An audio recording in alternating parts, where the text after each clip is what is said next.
네, 여러분 안녕하세요. 오늘 또 이 자리에 오신 여러분들을 환영하고 축복합니다. 지난주에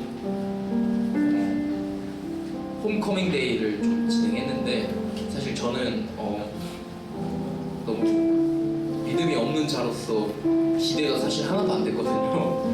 네, 그래서 진짜 실망할 거라는 생각을 하고 제가 뭐 우연치 않게 뒤에서 이제 주보를 나눠주는 역할을 했는데 오랜만에 오는 진짜 분들이 계시더라고요. 그분들을 보면서 정말 반가웠고 한편으로는 제가 그분들에 대해서 소망을 가지고 있지 않았다는 사실에 되게 많이 미안했습니다. 그렇게 저는 한 번 더 스스로 안에서의 다시 한번 내가 너무 연약하고 믿음이 없었구나라는 사실을 깨달으며 좀 스스로가 깨질 수 있는 시간이었다고 생각을 했고요. 또 잠언의 말씀 들으며 살아갈 때 우리에게 입과 마음에 대해서 많은 말씀들을 해주고 계신데 그때 가장 좀 편한 그리고 가장 쉬운 우리가 생각으로 정답을 알아갈 수 있는 내가 이것이 정답이라고 생각할 수 있는 판단을 내릴 수 있는 기준이 저는 예수님이라면 어떻게 생각하실까라는 생각이 들었습니다.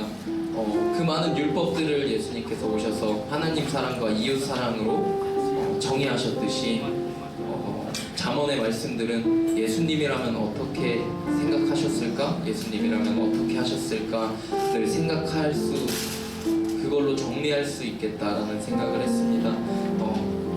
그렇기 때문에 하나님의 마음을, 그 예수님의 마음을 우리가 이 시간에 구하며 나아갔으면 좋겠습니다. 예수님이라면 어떻게 하셨을까를 우리가 생각하며 살아갈 수 있는 이 시간 되기를 소망합니다.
평안을 품길 소망합니다.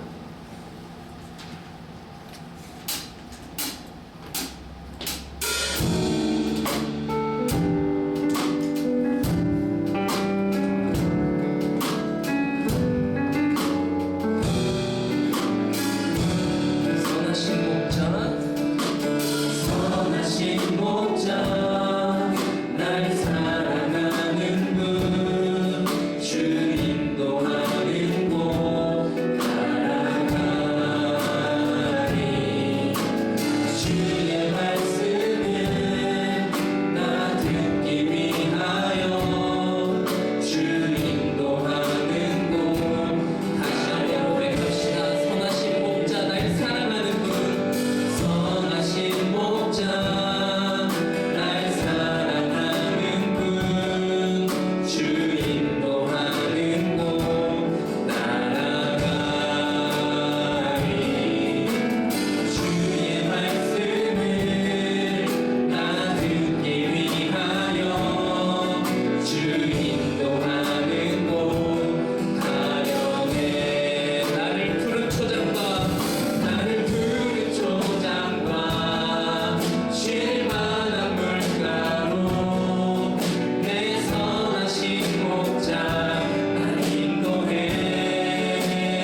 생각을 하고 여러분들께도 뭔가 묵상이 되게 잘 된 것 같아서 자신 있게 사실은 얘기하고 싶었는데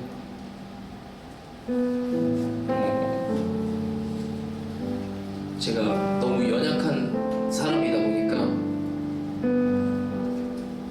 주일 며칠 전에 짐을 옮겨달라는 말에 사실은 기분이 좀 좋진 않았어요. 되게 힘들었고 고생했던 거를 생각하니까 제가 깨졌다라고 얘기하고 다시 한번 누군가를 신뢰할 수 있어야겠다, 다시 한번 예수님의 마음으로 살아야겠다라는 거를 다짐하고 그 카톡을 받자마자 무너졌어요. 너무 난 잘 살려고 하니까 갑자기 이런 카톡이 와서 되게 자신이 없더라고요. 되게 자신이 없었어요. 그 말을 보고 주님의 마음을 달라고 하면서 살려고 했던 제 마음이 갑자기 그 마음들이 사라졌어요. 그래서 사실 이 자리에 나올 때도 지금도 이렇게 말씀드리는 지금 이 순간에도 자신이 없습니다. 예수님의 마음으로 살아갈 자신이 많이 없어요. 그렇기 때문에 더 지금 이 시간에 고백했으면 좋겠어서 사실 곡 순서도 바꿨거든요. 이렇게 연약한 인간임을, 그리고 어떤 거 하나의 마음이 좋아지고 하나의 마음이 안 좋아지는 이 너무나 연약한 이 인간이라는 마음 가운데서 주님이라면 어떻게 하셨을까를 생각할 수 없는 너무나 연약한 제 마음을 사실 고백하고 싶었고 부끄러운 마음이지만 함께 나눴으면 좋겠고 연약한 저를 위해서도 생각을 해주셨으면 좋겠다라는 생각을 했습니다. 그럼에도 분명한 것은 주님의 마음을 우리는 닮아가야 할 필요가 있고 주님의 마음이 필요한 순간들이 있다는 사실이라고 생각이 들었습니다. 이 시간에 함께 찬양하며 고백할 때에 주님 마음을 내게 주십시오. 내 마음은 너무나 악하고 내 마음은 너무나 낮아져 있고 차갑고 날카롭기 때문에 주님의 마음이 필요합니다. 함께 고백해 주셨으면 자신의 마음이다 하고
시간에 우리 함께 기도합시다. 우리의 연약한 마음을 놓고 기도합시다.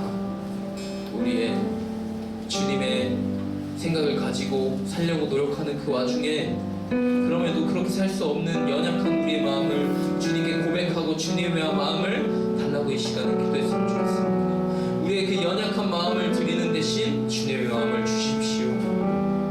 여전히 주일에 이 자리에 나오지만 주일에도 넘어지는 제 자신을 드립니다. 주님의 마음이 필요합니다. 이 시간에 이 마음을 가지고 기도할 때에 우리 함께 마음의 고백이 나왔으면 좋겠습니다. 함께 소리내서 노래하겠습니다. 주님의 마음이 필요하다고 이 시간에 우리의 마음이 이 시간에 우리의 목소리가 주님의 마음이 필요하다고 갈급하다고 이 시간에 고백하며 나아갈 때에 주님의 마음을 크게 외치고 함께 기도하며 나아갔으면 좋겠습니다.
지난 한 주간도 주님의 은혜 안에서 살게 하심을 감사합니다.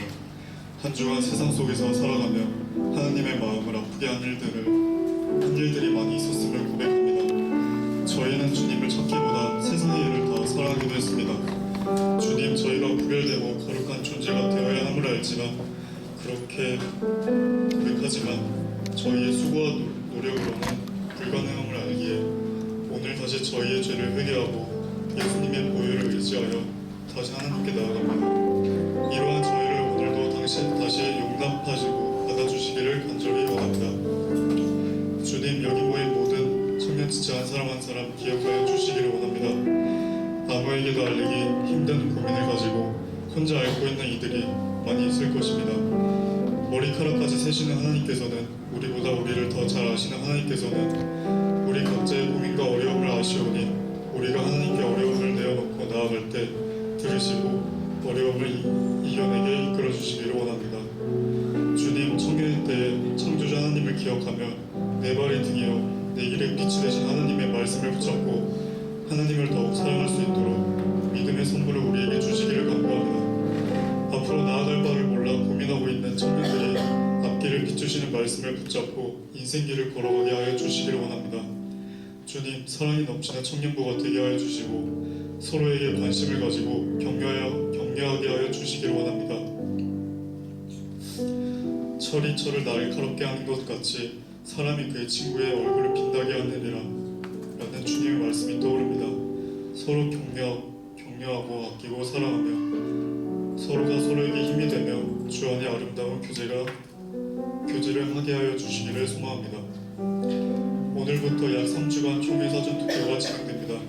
내년 2024년도 임원들을 선출하는 것이 저희의 힘이 아닌 주님의 능력과 계획 안에서 이루어지는 것임을 잊지 않기 원합니다. 또 3주 동안 후보자 작성하는 기간 동안 하나님의 지혜를 주시기를 간절히 원합니다. 세상이 것에 유혹되었을 때 임원으로 섬기는 동안에는 특히 흔들릴 때가 많이 있습니다. 어떠한 세상의 중요한 일보다 하나님의 일에 더 중점을 둘 수 있는 마음과 생각을 주시고 기쁨의 마음으로 헌신할 수 있도록 주님께서 마음의 문을 두드려 주시기를 원합니다. 이제 하나님의 말씀을 듣습니다. 말씀을 전해주실 최초로 목사님께 은혜 내려주시고 말씀을 통해 많은 청년 지체들이 은혜 받을 수 있게 하여 주시고 말씀을 통해 전해지는 하나님의 말씀이 저희 안에 뿌리내려 삶 속에서 일상 속에서 싹 틔우고 열매 맺게 하여 주시기를 또한 치열한 인생을 살아가는 이들에게 주님으로 인하여 힘과 위로를 얻게 도와주시기를 간절히 원하며 예수님의 이름으로 기도드립니다.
잠언 20장 15절에서 30절까지 말씀입니다.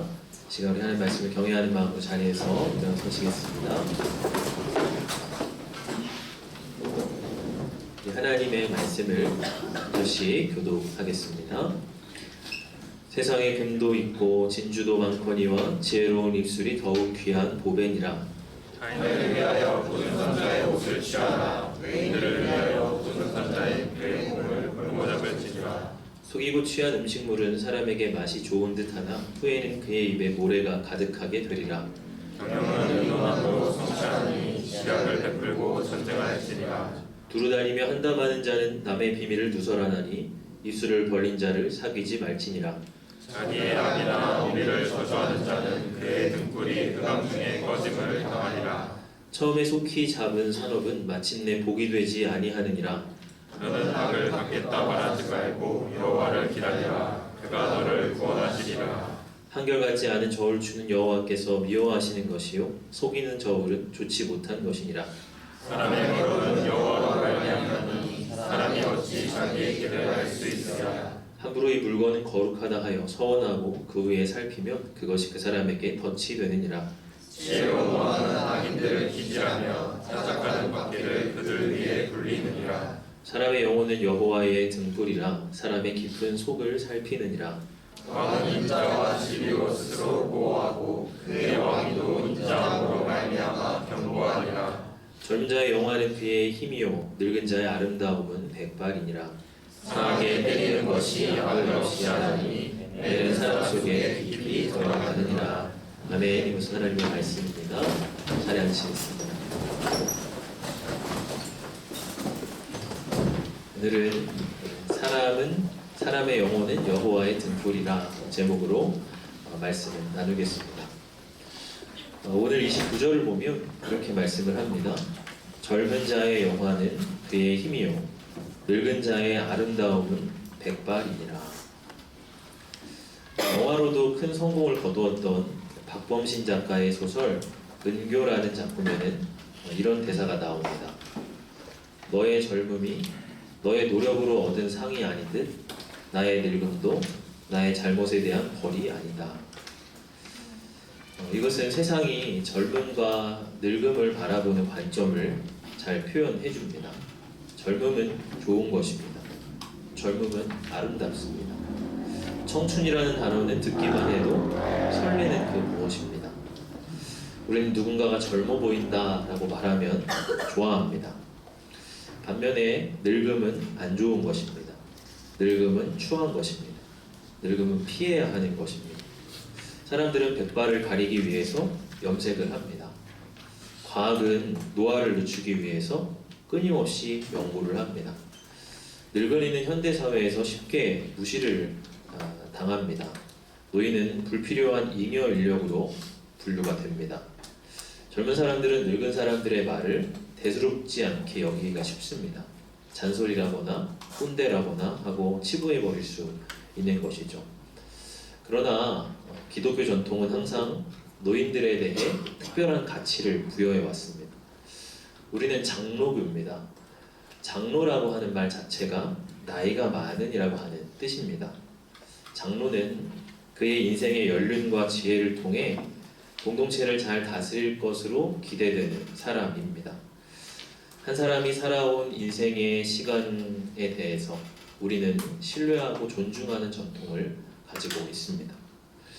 기독교뿐만 아니라 대부분의 전통사회에서 노인은 한 공동체의 역사와 지혜를 계승하는 역할을 해왔습니다. 어린이들은 할아버지나 할머니 앞에 앉아서 옛날 이야기를 듣죠. 그 이야기 속에는 인생의 풍부한 경험과 지혜가 묻어 있습니다. 어린이들은 노인들의 지혜를 통해서 인생을 보는 깊은 안목을 가진 젊은이로 성장하게 됩니다. 그러나 현대사회는 지혜보다는 지식을 추구합니다. 빠르게 변화하는 기술 사회 속에서 더 빨리 최신 지식과 기술을 습득하는 것이 곧 경쟁력입니다. 노인들은 스마트폰을 어떻게 써야 할지 몰라서 버벅거립니다. 할아버지나 할머니들은 손자한테 스마트폰 사용법을 배워야 합니다. TV에 유튜브를 연결하여 시청하는 법도 배워야 하고 이모티콘 보내는 방법도 배워야 합니다.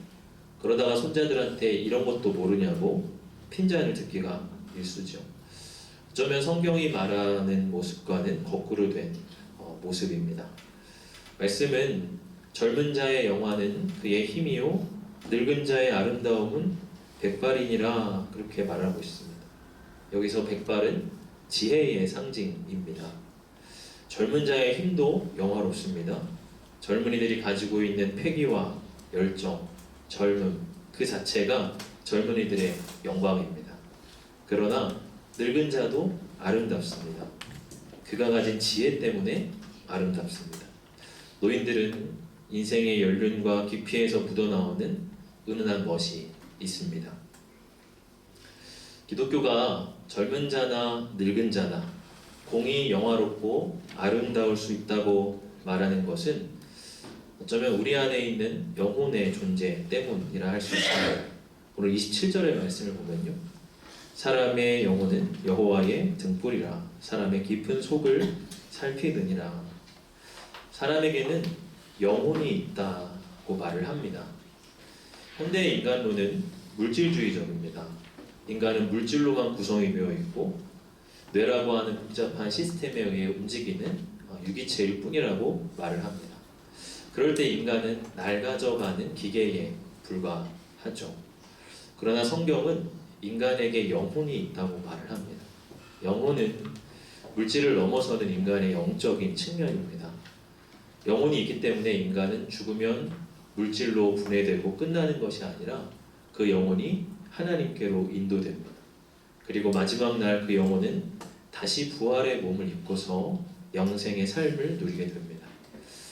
영혼은 이처럼 육체와는 다르게 영속적인 속성을 가지고 있습니다. 영혼이 있기에 한 인간의 인생은 낡아져가는 것이 아니라 무르익어 가는 것입니다. 오늘 이 말씀을 준비하면서 저는 제가 늙었을 때의 모습이 어떨까 생각을 해보게 됐습니다. 요즘 어플로도 내가 늙었을 때 얼굴을 미리 이렇게 추측해서 볼 수가 있죠. 내가 나이 들었을 때의 모습은 어떠할까 하는 생각을 해보게 됐어요. 그러면서 늙어서도 멋있는 사람이면 좋겠다. 나이 들미 도리어 아름다울 수 있는 사람이면 좋겠다 하는 그런 소망을 가져봤어요. 여러분, 우리가 다 계속해서 젊을 것 같지만 우리도 노인이 될 때가 옵니다. 우리의 젊음이 노력으로 얻은 상이 아닌 것처럼 우리의 늙음도 잘못한 사람만 받는 벌이 아니라 누구에게나 찾아옵니다. 나는 늙었을 때 어떤 모습일 것 같으세요? 중년의 깊이와 어떤 멋이 묻어나는 그런 사람일 것 같으세요? 젊은 사람들도 귀 기울일 만한 그런 지혜와 믿음을 가진 그런 노신사의 모습일 수 있을까요? 아니면 오히려 노욕을 부리고 추태를 부리는 그런 존재가 될지 모릅니다. 혹은 자기는 쓸모없는 존재라고 여기며 죽을 날만 바라보는 그런 쓸쓸한 말년이 될 수도 있습니다. 내가 나이 들었을 때, 노인이 되었을 때 어떠할까? 여러분, 우리가 멋지게 나이 들어가기 위해서는 우리의 겉모습이 아니라 우리 안에 있는 영혼을 잘 지키고 가꾸어야 합니다. 우리의 영혼을 일컬어서 여호와의 등불에 비유를 하고 있습니다. 등불의 특징이 무엇입니까? 어두운 데를 밝히는 것이죠. 그래서 사람의 영혼은 여호와의 등불이라 사람의 깊은 속을 살피느니라 하고 말을 하고 있습니다. 하나님께서 마치 등불을 들고 어두운 곳을 이렇게 밝히시는 것처럼 우리의 영혼을 밝히셔서 우리의 깊은 속을 바라보게 하신다는 거예요. 영혼의 중요한 기능은 성찰하는 것입니다. 동물은 성찰하지 않습니다. 요즘 내 마음이 왜 이럴까? 내가 어제 좀 그 행동은 너무했던 것 같은데 그런 생각을 하지 않습니다. 그러나 인간은 성찰합니다. 자기의 깊은 속을 살펴보고 때로 반성도 하고 때로 눈물도 흘립니다. 영혼이 있기 때문이죠. 등불의 또 하나의 특징은 꺼지기가 쉽다는 거죠. 여러분, 여호와의 등불은 구약시대 성소 안에 있었던 성물 중에 이 등잔대를 암시를 하고 있습니다. 레위기 24장 2절의 말씀을 보면요, 이렇게 말씀합니다. 같이 한번 읽어볼까요? 이스라엘 자손에게 명령하여 불을 켜기 위하여 감람을 찧어낸 순결한 기름을 내게로 가져오게 하여 계속해서 등잔불을 켜둘지며. 성소에서 당직을 서던 제사장들의 중요한 직무 중에 하나는 등잔대의 등불을 지키는 것이었어요. 밤사이에 수시로 기름을 보충하여서 등잔불이 꺼지지 않도록 해야 했습니다. 그리고 우리의 마음도 성소입니다. 우리는 우리의 마음의 성소를 지키는 제사장들입니다. 특별히 우리는 우리의 영혼이라고 하는 등불을 지켜야 합니다. 계속해서 성령의 기름을 공급하면서 영혼이라고 하는 등불이 환히 밝혀지도록 해야 합니다. 때로 유혹의 바람이 불죠. 때로 시련의 바람이 붑니다. 그러한 바람 앞에서 나의 내면의 영혼이라고 하는 등불이 위태롭게 흔들거리게. 여러분, 우리는 우리의 영혼의 불이 꺼지지 않도록 지켜야 하고 그 영혼을 더욱 환히 밝혀야 합니다. 영혼의 등불을 지키기 위해서 어떻게 해야 할까? 오늘 말씀을 두 가지로 나누고 싶은데요. 우리 먼저는 20절의 말씀입니다. 우리 20절의 말씀 한번 같이 읽어봅시다. 자기의 아비나 어미를 저주하는 자는 그의 등불이 흑암 중에 꺼짐을 당하리라. 여기서 그의 등불이 흑암 중에 꺼짐을 당하리라는 것은 생명이 끊어지는 것을 의미를 하죠. 아버지나 어머니를 저주하는 자는 하나님이 마치 생일초를 끄시듯이 생명을 훅 하고 불어서 꺼지게 하신다는 거예요. 그런데요, 여러분, 왜 아비나 어미를 저주할까요? 그럼 정상적인 가정에서 자랐다면 아비나 어미를 저주할 수 있겠습니까? 그렇지 않겠죠. 이 구절은 역기능의 가정을 암시할 수가 있어요. 어릴 적에 아버지로부터 가정폭력을 당했을 수 있습니다. 어릴 적에 어머니가 자식을 버리고 집을 나갔을 수 있습니다. 가장 사랑받아야 할 나이에 가장 친밀한 관계로부터 배신당한 사람일 수 있어요. 그런 사람은 과거의 원한과 상처를 곱씹고 살 수 있습니다. 어떻게 그럴 수가 있지? 내가 얼마나 고통스러웠는데 절대 내 아빠나 엄마를 용서하지 않을 거야. 아니, 그런 사람은 엄마 아빠라고 부를 자격도 없어. 마음속으로 그런 저주를 품고 살 수 있습니다. 그럴 때 그의 등불이 흑암 중에 꺼짐을 당하리라는 것은 어떤 심판적인 의미라기보다는 그의 영혼이 계속해서 어두워질 수밖에 없음을 의미한다고 할 수가 있겠죠. 그리고 의외로 마음에 깊은 분노를 가지고 살아가는 사람들이 많습니다. 자기 안에 분노가 있는지도 모른 채 그 분노를 억압한 채로 살아가는 것입니다. 깊은 분노일수록 나의 가장 가까운 사람을 향하고 있을 가능성이 큽니다. 부모를 향할 수도 있고요. 다른 가족 구성원이나 가까운 친구를 향할 수도 있습니다. 내가 가장 가까운 사람이기 때문에 그에게 분노를 표출하면 안 된다고 하는 억압이 그 분노를 더 깊이 감추게 할 수 있어요. 자기도 모르는 그런 분노가 삶의 여러 가지 문제들로 나타날 수 있습니다. 심지어는 하나님을 향해서 이런 깊은 분노를 가지고 살아가는 사람도 있습니다. 성경에는요, 하나님에 대한 분노를 표출하는 인물들이 많이 나타납니다. 그들 대부분은 어떤 악인이 아니라 하나님을 향해 깊이 헌신하고 섬겼던 인물들이에요. 그러나 하나님에 대한 실망, 하나님의 일하심에 대한 의문, 그런 것들이 분노로 나타나게 되는 것이죠. 하나님은 그런 분노의 표현까지도 받아주실 수 있는 자비로우신 하나님입니다. 문제는 하나님께 그런 감정을 표현하면 안 된다고 생각을 해서 억누르는 것에 있어요. 하나님과의 관계가 정체되어 있거나 기도가 식어져 있다면 내 감정을 하나님 앞에 솔직하게 드리지 못해서이기 때문일 수 있습니다. 이렇게 표현되지 못한 분노는 우리 마음의 흑암을 드리우고 우리 영혼의 등불을 위태롭게 할 수 있습니다. 여러분, 어쩌면 그 부모를 저주하는 게 정당해 보여요. 나한테 그런 상처를 줬는데, 부모로서 하지 말아야 할 행동을 했는데 내가 어떻게 용서할 수 있어? 아니, 왜 용서해야 돼? 그렇게 생각하는 게 당연해 보이고. 그런데 여러분, 오늘 본문 22절은 이렇게 말씀을 하고 있어요. 우리 22절 같이 한번 읽어봅시다. 너는 악을 갚겠다 말하지 말고 여호와를 기다리라. 그가 너를 구원하시리로다. 네. 악을 갚겠다는 것은 내 힘으로 그 상황을 바로잡아 보겠다 하는 의지죠. 그러나 그럴수록 내 안의 분노는 더 깊어지고 원망과 저주가 더 커지게 됩니다. 너는 여호와를 기다리라 합니다. 여호와를 기다리라고 하는 것은요, 그 악의 상황에 하나님을 초대하고 하나님이 어떻게 일하시는지를 지켜보고 또 하나님이 일하실 수 있는 공간을 내어드리라고 하는 뜻이에요. 그럴 때 그가 너를 구원하시리라고 합니다. 과거의 어그러짐으로부터 우리를 구원하실 수 있는 힘은 하나님께만 있다고 하는 것이죠. 여러분, 우리의 영혼의 회복은 과거를 용서하고 과거의 원한으로부터 노임받을 때에 일어납니다. 그래서 우리 영혼의 등불을 지키기 위해서 첫째로 과거를 용서하라는 것이에요.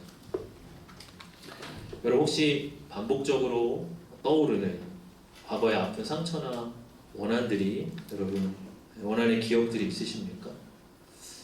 중학교 때 나를 괴롭혔던 친구의 얼굴이나 초등학교 때 나를 인격적으로 모욕했던 어떤 선생님에 대한 기억이 어떤 순간에 지속적으로 계속 내 앞에 나타나서 내 마음을 흔드는 그런 사람이 있습니까? 혹은 가깝게는 바로 며칠 전에 직장에서 나를 무시했던 그 사람을 마음속으로 통쾌한 복수극을 상상하는 그런 사람이 있습니까? 우리는 용서해야 합니다. 용서는 한 번의 사건이 아니라 지속적인 과정입니다. 누군가에 대해서 어떤 하나의 사건에 대해서 지속적으로 계속 용서해 가야 하는 거예요. 한 번 용서하고 끝나는 것이 아니라 그 문제를 계속해서 용서해야 될 수 있습니다. 혹은 나에 대해서 용서해야 할 수 있습니다. 자기에 대한 분노를 가지고 살아가는 사람도 있습니다. 주님은 그 십자가의 보혈로 우리를 이미 용서하셨습니다. 그러나 내가 나를 용서하지 못하기 때문에 그 용서를 받아들이지 못합니다. 여러분, 우리는 나 자신을 용서할 수 있어야 합니다. 재수강을 통해서 제럴드 시처의 하나님의 뜻이라고 하는 책을 유익하게 읽고 있는데요. 그 책의 이제 챕터 9를 보면은 그 주제가 과거를 구속하시는 하나님이라고 하는 주제예요. 우리의 과거는 절대로 바꿀 수 없지만 과거는 구속될 수 있다고 하는 것입니다.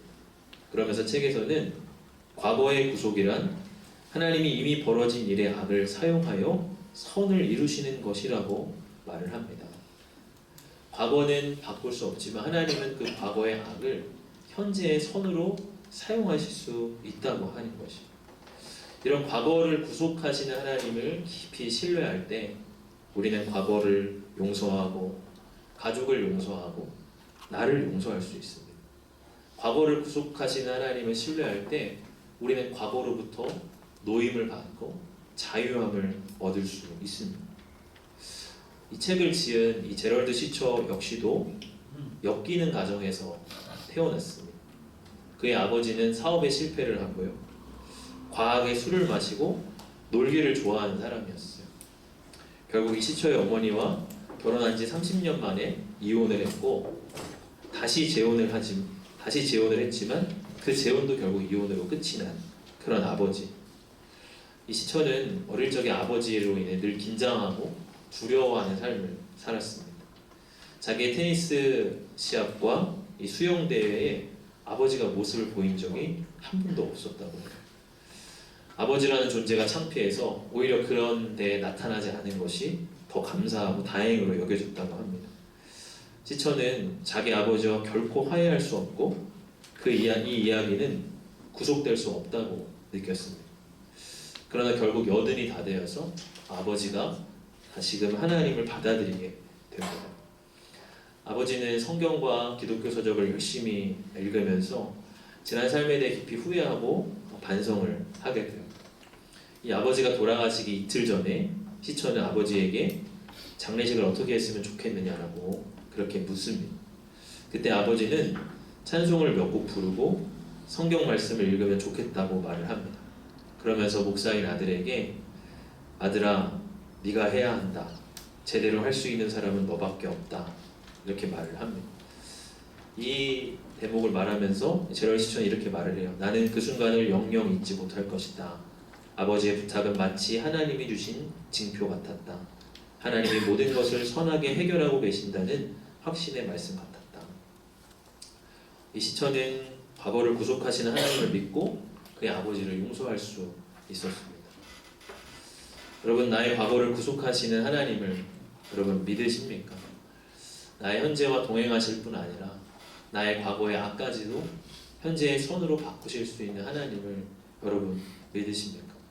과거를 구속하시는 하나님을 깊이 신뢰하면서 여러분 용서함으로 우리가 살아갈 수 있기를 바랍니다.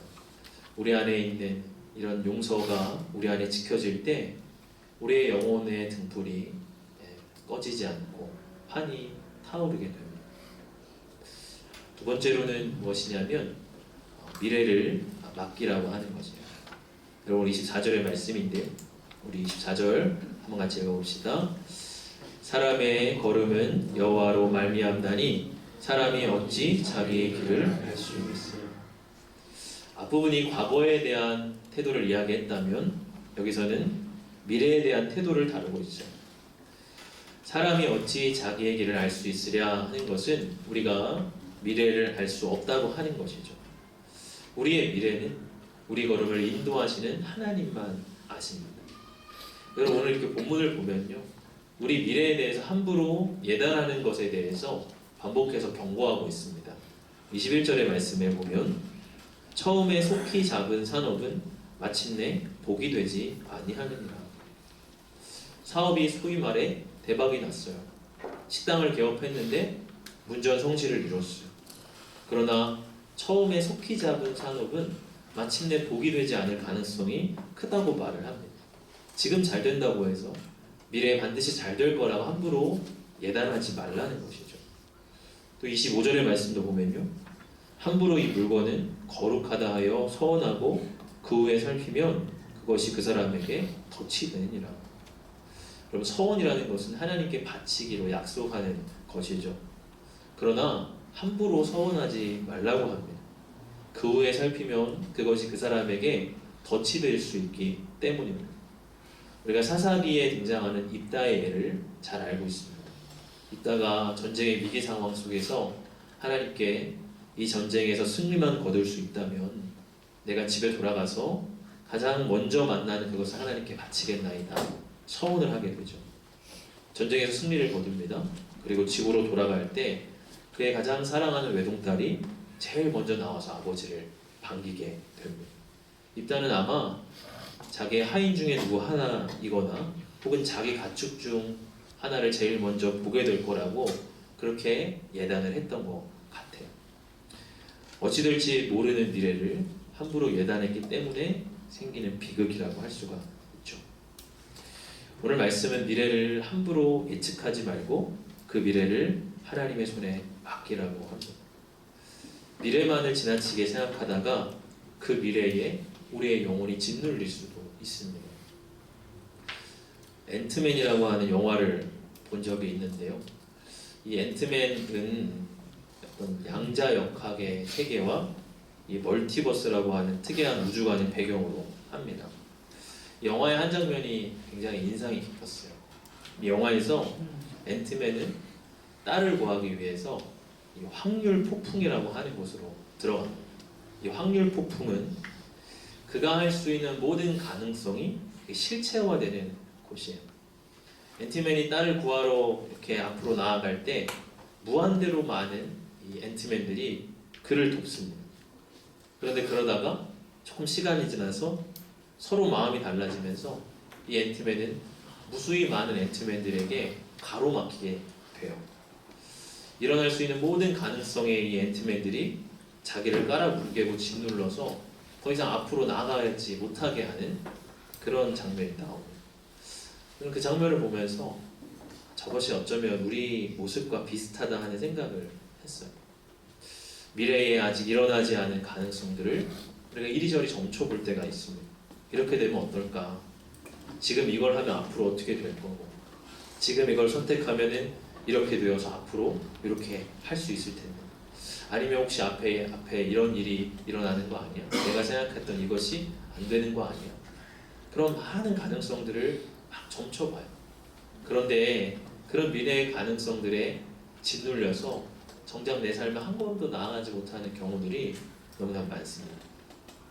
근데 영화에서요, 이 모든 앤트맨들이 다시 합심을 하는 순간이 찾아와요.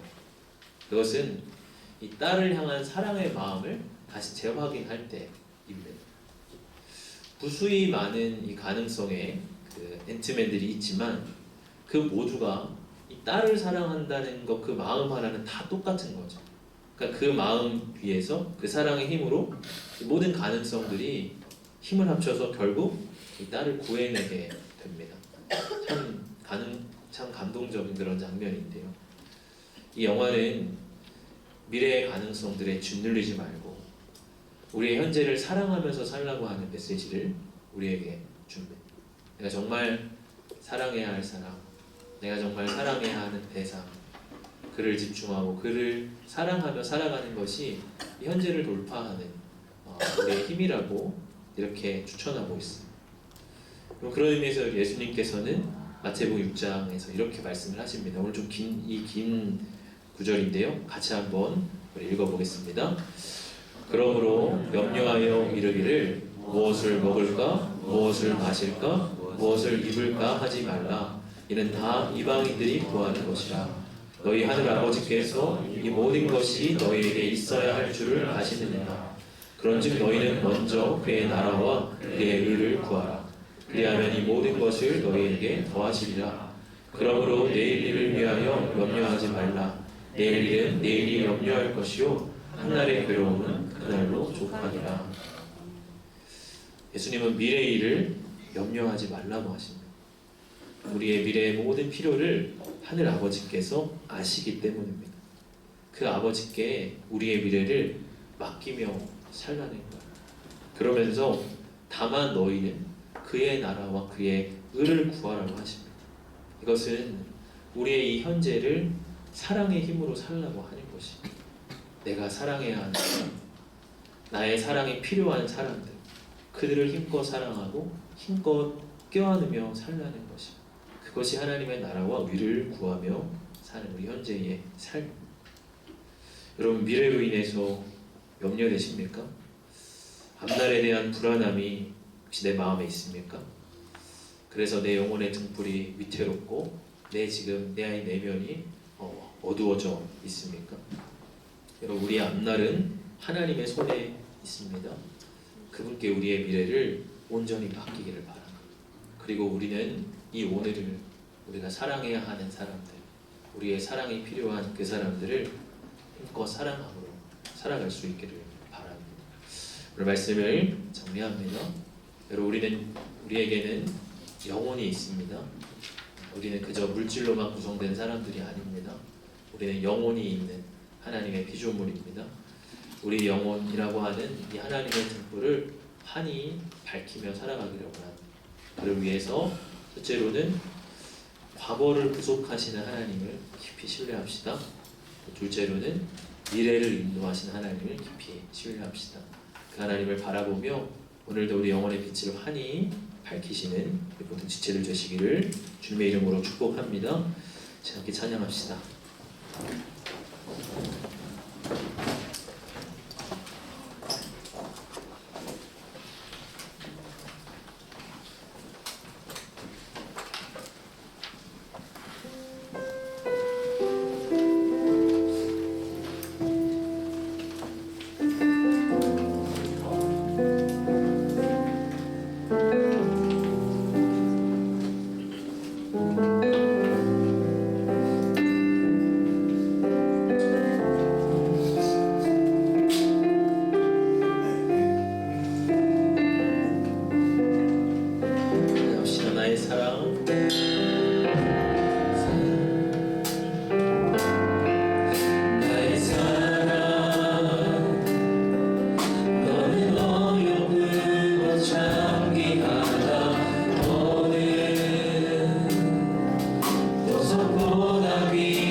하나님께서 이렇게 말씀하신 적이 있으세요?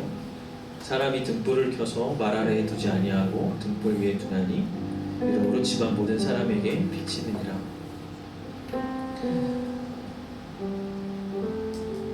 등불을 말 아래 두지 않고 등경 위에 둬야 함에도 우리의 등불을 말 아래에 감추고 살아가는 사람들이 많다고 하는 것이, 어쩌면 세상의 바람이, 세파가 너무나 강해서 우리의 영혼의 등불을 지키는 것이 너무나 힘들고 너무나 위태롭게 살아가게 됩니다. 풍전등화처럼 세상 앞에서, 세상의 바람 앞에서 우리 영혼의 등불은 수시로 어두워지고 위태롭게 흔들리고, 우리는 등경대 위에 올라서 우리 영혼의 빛이 비추어야 할 사람들일진데 웅크리고 수그리고 두려워서 위축되어 있는 우리의 삶일 때가 우리가 참 많은 것 같습니다. 오늘 말씀을 통해 우리에게 주시는 도전은 우리의 영혼의 등불을 성경의 기름으로 환히 밝힐 수 있는 그런 존재로 살아가라 하심입니다. 여러분, 이 시간에 하나님 앞에 내어 맡기시면서 우리의 과거도 우리의 미래도 우리 하나님 앞에 맡기시며 기도합시다. 과거에 붙잡혀 있는 삶 아니고 미래에 물려 있는 삶 아니고 이 현재를 사랑의 힘으로 살아갈 수 있는 그러한 사람 되어질 수 있도록 하나님 나와 함께해 주시옵소서. 나를 붙들어 주시옵소서. 우리 같이 이 시간 기도하며 나아가겠습니다.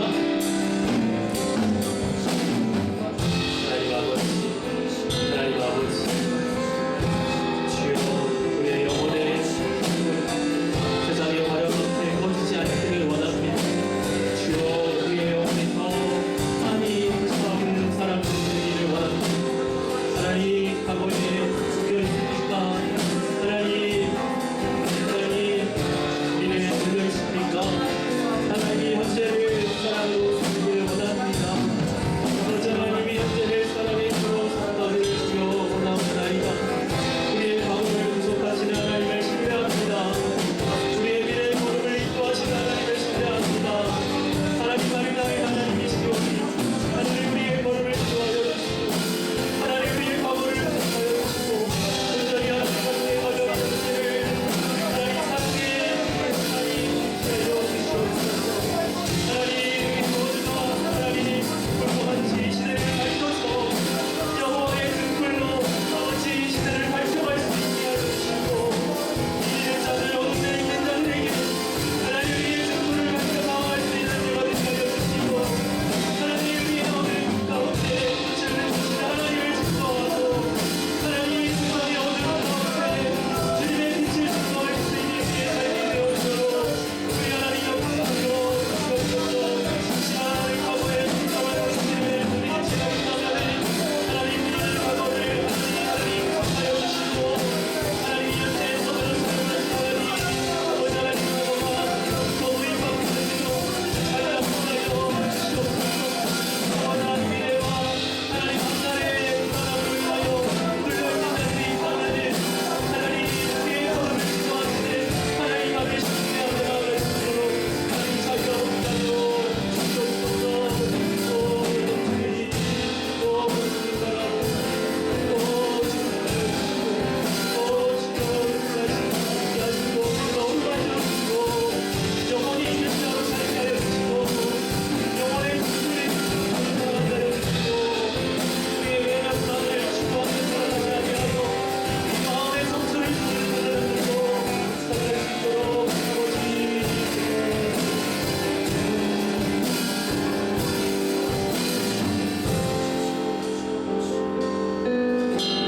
하나님 아버지, 우리는 우리의 외모만을 바꾸는 자들이 아니라 우리의 마음의 성소를 지키는 제사장들로 살겠습니다.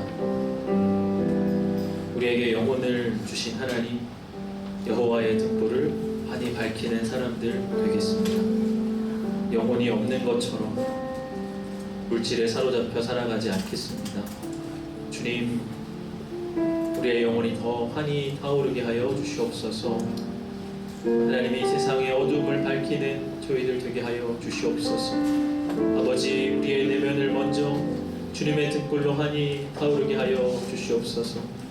과거로부터 하나님 발버둥치고 과거의 원한과 분노에 하나님 깊이 사로잡혀 나아가지 못하는 이들이 있다면 그 과거로부터 노임받게 하여 주옵시고 우리의 과거 또한 구속하실 수 있는 하나님을 깊이 신뢰케 하여 주시옵소서.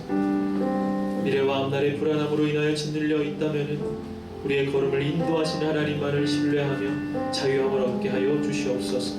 이 현재를 사랑함으로 살아가며 사랑의 등불을 환히 비추는 저희들 되기를 원하옵나이다. 우리 주님 동행하여 주시옵소서.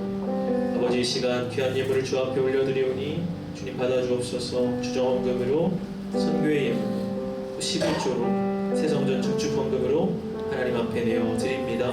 우리 청년들의 귀한 손길과 마음을 연락하여 주시고 우리의 모든 필요를 아시는 하늘 아버지께서 우리가 구하지 않아도 우리의 필요를 채워주시고 응답하여 주시옵소서.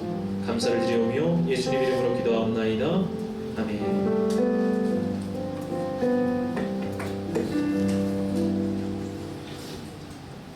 네, 오늘도 예배의 자리로 나오신 여러분들을 환영하고 축복합니다. 11월 캠페인은 복음의 열매였습니다. 복음으로 나타난 하나님의 사랑은 우리를 살리고 회복시키며 새롭게 할 뿐 아니라 영생을 누리게 합니다. 복음의 열매를 맺기 위해 하나님 안에 거하며 복음을 들고 세상에 나아가는 청년부가 되기를 소망합니다. 오늘 예배와 소그룹 모임이 끝나고 교회 본 건물 1, 2층에 있는 짐들을 지하로 옮기는 인사가 있습니다. 소그룹이 끝나고 청년 지체들 모두 시간을 내주셔서 교회 짐들을 다 같이 합심하여 옮겨주셨으면 좋겠습니다. 오늘 이사를 해야 함으로써 총모임은 다음 주 주일로 이루어졌습니다.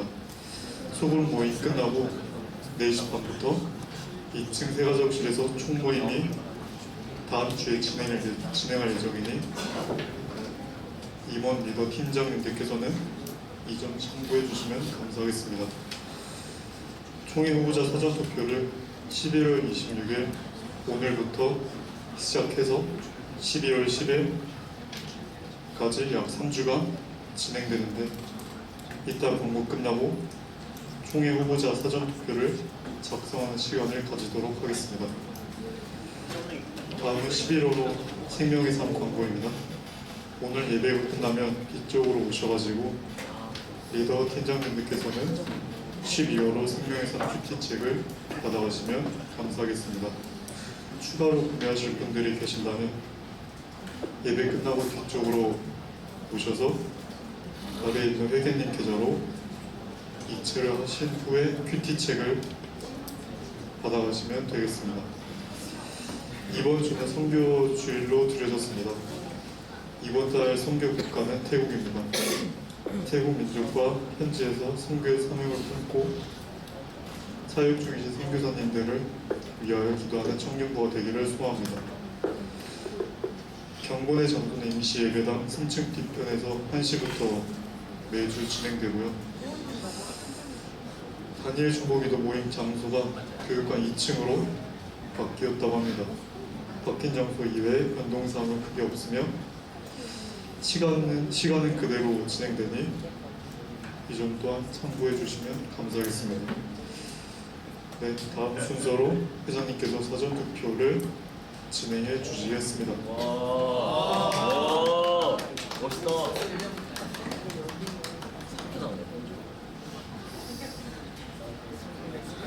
네, 사전에 공지 드린 대로 오늘부터 다음 주 그리고 다다음 주 이렇게 3번의 주일에 걸쳐서 총회 사전 투표가 진행이 될 텐데요. 일단 뒤에 계신 임원분들께서는 먼저 투표용지를 나눠주시면 감사하겠습니다.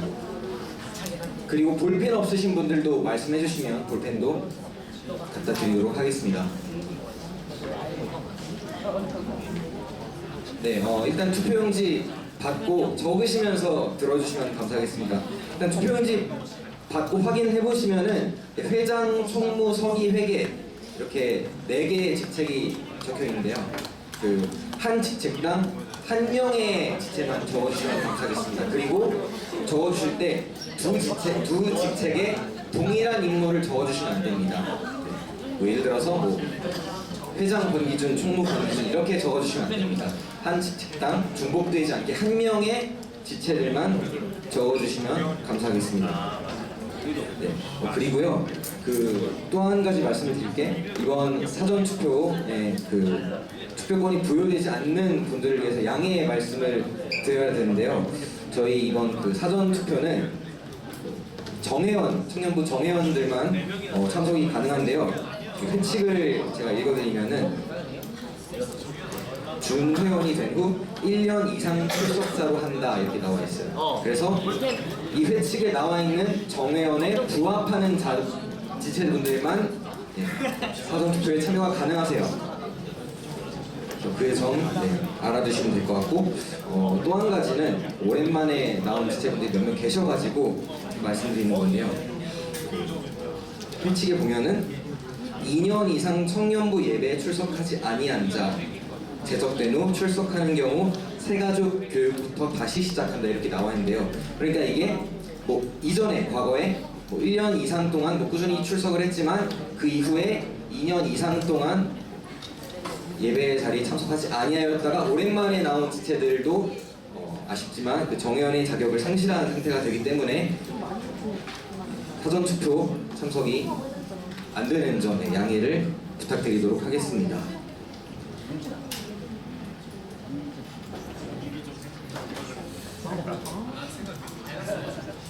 네, 다 적으신 분들은 2번 정도 적으셔가지고 손을 드시면 임원분들께서 찾아가실 거예요. 그래서 함에 넣어주시면 감사하겠습니다. 자.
네, 적으시면서 제출하시면서 들어주시면 감사하겠습니다. 저희 임원 인증이 선출되는 방식을 또 간단하게 설명을 드리자면 이제 저희 2월 17일이 청년부 총회인데요.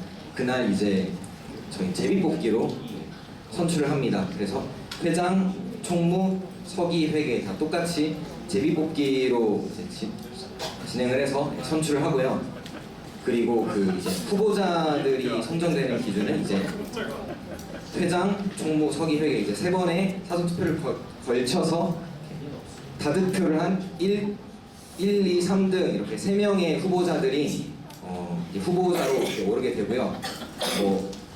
이제 예를 들어서 득표 차이가 정말 월등하게 큰 차이가 있을 경우에는 이제 단일 후보로 되면서 청년분들의 이제 박수를 받으면서 그렇게 임명이 되는 방식으로 선출을 하고 있습니다.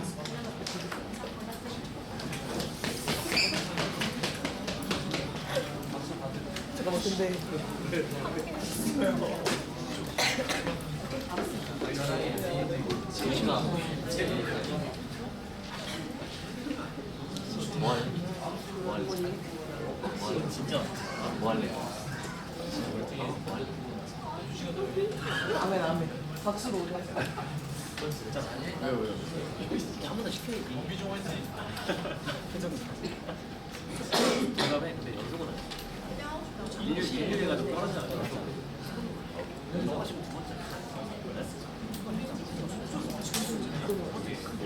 네, 다 적으신 분들은 손을 들어서 표시를 해주시면 감사하겠습니다.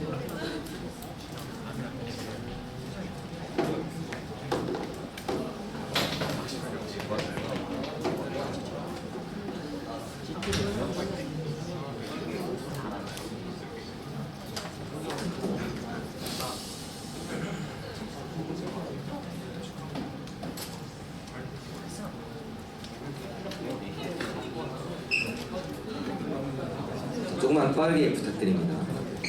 시간이 많지 않아서요.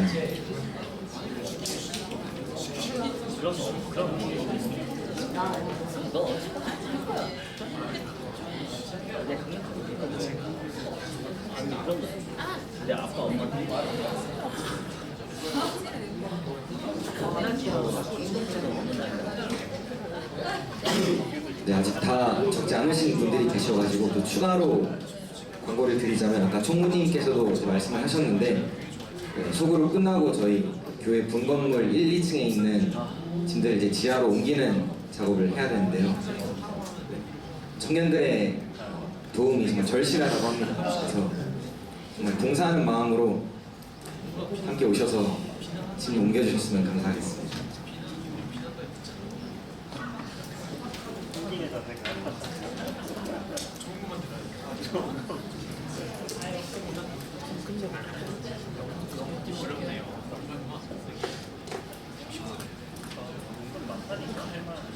자, 여러분 이제 마무리하도록 하겠습니다. 다 적으신 다음에 빨리 내주세요.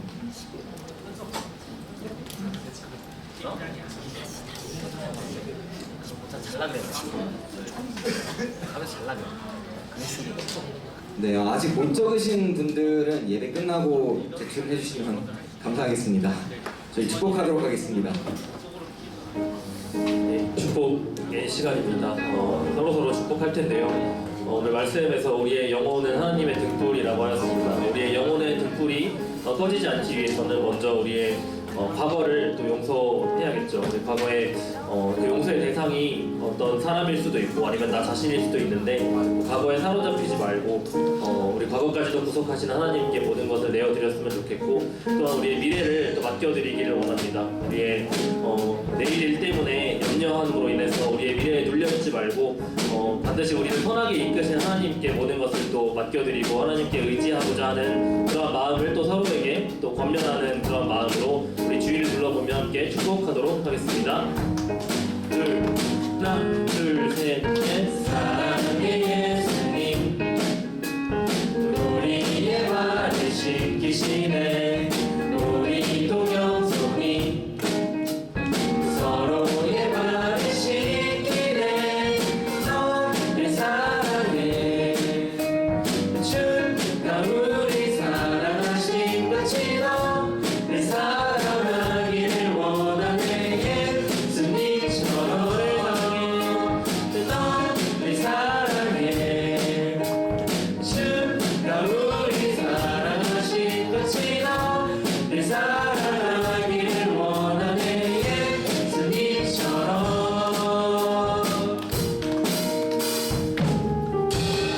우리 주 예수 그리스도의 은혜와 하나님 아버지의 사랑과 성령의 교통하심이 오늘 우리의 영혼의 등불을 환히 밝히기를 소망하고 결단하는 이 자리에 모인 모든 주의 백성들의 머리 위에 이제로부터 영원까지 함께 하시기를 간절히 축원하옵나이다. 아멘.